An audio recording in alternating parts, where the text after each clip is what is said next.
Python tends toward a minimalist language, and as such, it provides a minimally complete set of operators for use in conditional expressions.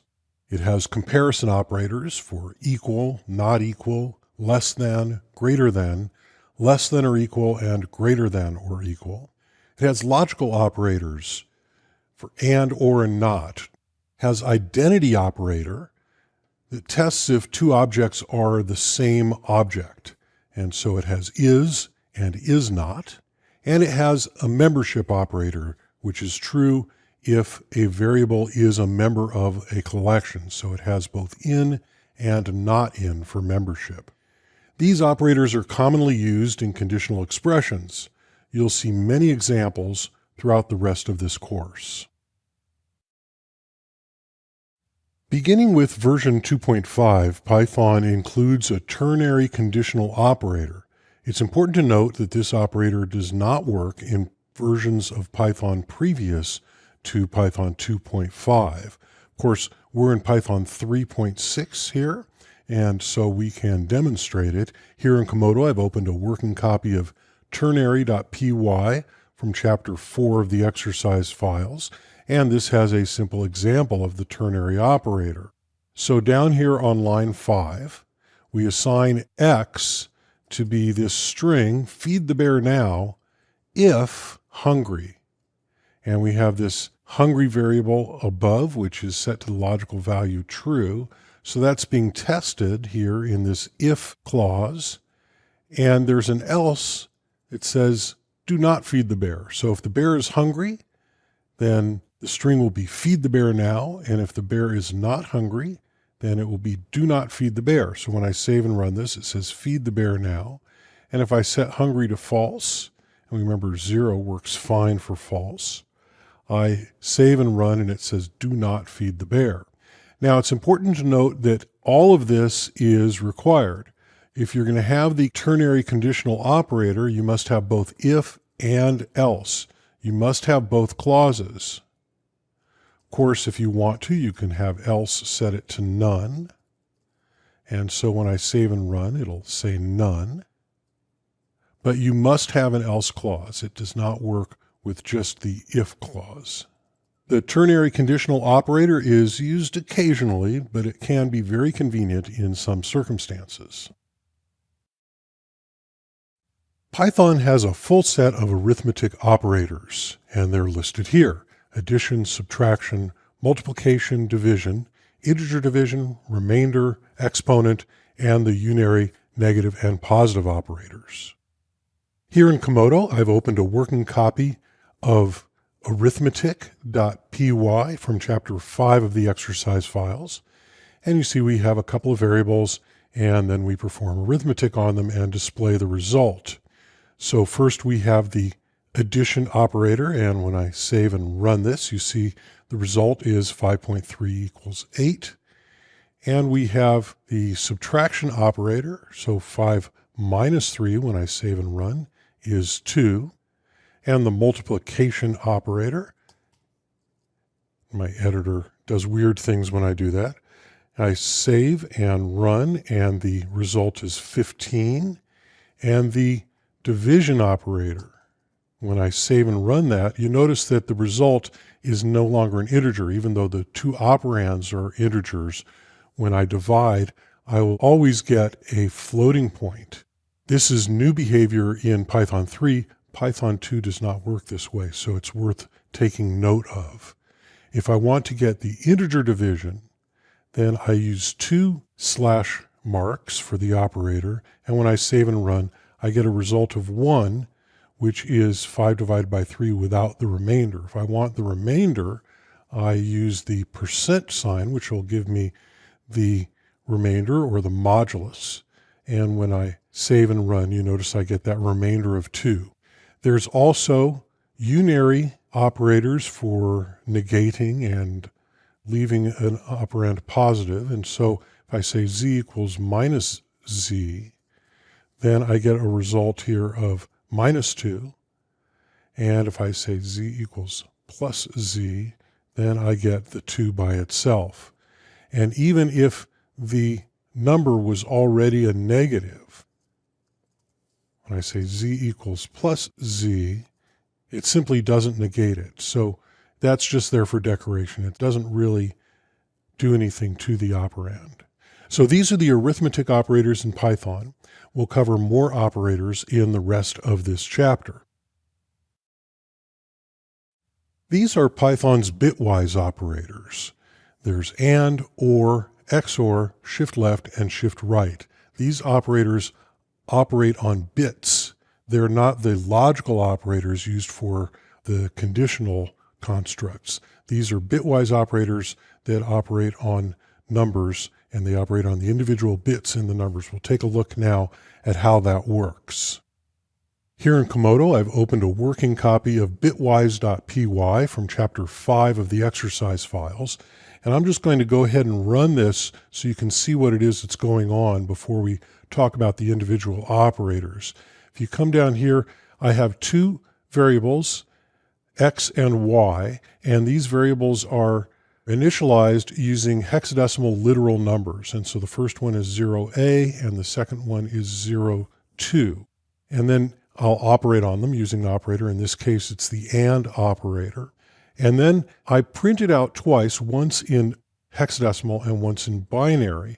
And you'll notice that I'm using fstring, and I'm using these format controls, these format specifiers, in this case 02x, and that gives us 2-character string, and it's in hexadecimal and it has a leading 0. So the 0 gives it the leading 0, and the 2 says that the field is 2 characters wide, and the x is for hexadecimal display of an integer value. And you notice I pass it the x here, and I pass it the y here, and the z here for the result.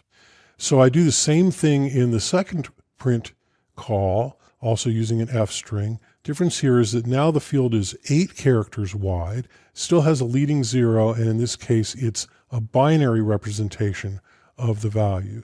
So if we look down at our results, you'll see that x is 0a in hexadecimal, and in binary it's 00001010. So the first 4 zeros are the hexadecimal 0, and the second 4 digits, 1010, is the number a, which in decimal is a 10. And so this allows us to see bitwise what's happening here. So because the operation is an AND, you'll notice in x, 1010, and y is 02. So we have 2 bits set here in the x and only 1 bit in the 2. So the AND operation will only set a bit if both of the operands have a bit set in that position. And so this fourth position here, counting from the right, this fourth position here has a 1, and it does not have a 1 here in the y, and so in the z that does not get set. The only one that gets set is that 2, the second bit. All right, so hopefully this is clear at this point. We're going to go ahead and look at some of the other operators. If I take this and change it to a vertical bar, which is the OR operator, and if I go ahead and run this, you'll notice that all of the bits are set in z, because it will set a bit if either the left operand or the right operand has a bit set in that position. And so that's the bitwise OR. If I change this to a 5, I'll save and run here, we get all the bits set, because a 5 is 0101, whereas an A is 1010. So between the two of them, they've got all of the bits set. So XOR, the exclusive OR, is the caret symbol, and exclusive OR means that the result will have a bit set only if one or the other, not both, operands have that bit set. So I'm going to change this here to a F. And F will have all the bits set. If I save and run this, you notice that it has all the bits set in the right-hand operand. But in the result, only the bits are set in the case where one and not the other. So that's a 5, right? So looking at them bit by bit, the left-hand operand has this bit set, and so does the right-hand one. So that is not set in the result. It's only if one is set and not the other. So this is an effective way to basically flip the bits. By XORing with F, the A bits are flipped, and the result is a 05. We also have shift left and shift right, so I'm going to change this right operand to a 1, and I'm going to use the shift left operator, which looks like that. And when I save and run, you see that the bits here are shifted left by 1. So it's 1010 here, and here it's 10100. And likewise, we have a shift right operator, which looks like that. And here it'll shift the bits to the right. So the A gets shifted to the right, where it becomes a 5. So these are the bitwise operators that are available in Python. It's a fairly complete set, and we'll cover more operators in the rest of this chapter. These are Python's comparison operators, and there's a complete set of them: less than, greater than, less than or equal, greater than or equal, equal and not equal, and they compare the value of two operands. Let's take a look at how this works. Here in Komodo, I've opened a working copy of comparison.py from chapter 5 of the exercise files, and you notice that it's pretty simple. I have two variables and I have an if-else, and then there's a comparison operator in the if right there. And so in this case, it's using the less than comparison operator. So the condition will be true if the left-hand operand is less than the right-hand operand. And so in this case, it is x is less than y, 42 is less than 73, so it should print comparison is true. And when I save and run this, you see it says comparison is true. Now if I change this operator to a greater than operator and save and run, you see that the comparison is now false. There's also less than or equal to, so if I use less than or equal to and save and run, it is true. And that's also true if I change the y to a 42. I still get a comparison is true. And the same is true of greater than or equal to. If I save and run this, you see that that is also true. Whereas if I make this 73 again, it is now false. There's also the double equal comparison operator. This checks if the values are the same. And so when I save and run this, it says false. But if I make this a 42 and save and run, now the comparison is true. And there's the not equal operator. So that's with an exclamation point and an equal sign. And if I save and run this, you notice that that is false. But if I change 42 back to 73 and save and run, and now the comparison is true. So these are the comparison operators in Python. They're pretty straightforward, and we'll cover more operators in the rest of this chapter. These are Python's Boolean operators. And it's an interesting set because it includes the traditional and or not. It does not have the traditional XOR, which is not hard to create on your own. And it has a few others for testing if a value is in a set or not in a set, or if testing the identity of two operands, whether they're the same object or if they're not the same object. So it's a little different than you might be used to in some other languages, but it's all very useful. So let's take a look at how these work. Here in Komodo, I've opened a working copy of boolean.py from chapter 5 of the exercise files. And you notice we have some variables set up here starting on line 4, and then starting on line 9, we have an if-else. And the condition uses these Boolean operators. So in this case, we're testing A and B, which is true and false, which the result of which will be false because for and to be satisfied, they would both have to be true. So when I save this and run it, you see expression is false. If I change this operator to or, A or B, now it'll be true because A is true, even though B is not. And that result is now true. I also have the unary not.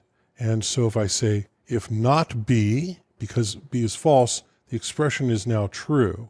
And likewise, if I say if not A, we get the expression is false. Now we can test if Y is in X, because X is a collection, and so we have a value in Y, and we can test if that value exists in the collection by saying Y in X. And if I save this and run it, you see the expression is true. Instead of Y, if I say leaf. If leaf in X, it'll be false because we do not have a leaf in X, but we do have a tree. So if I say tree, we can see that expression is true. We can also check if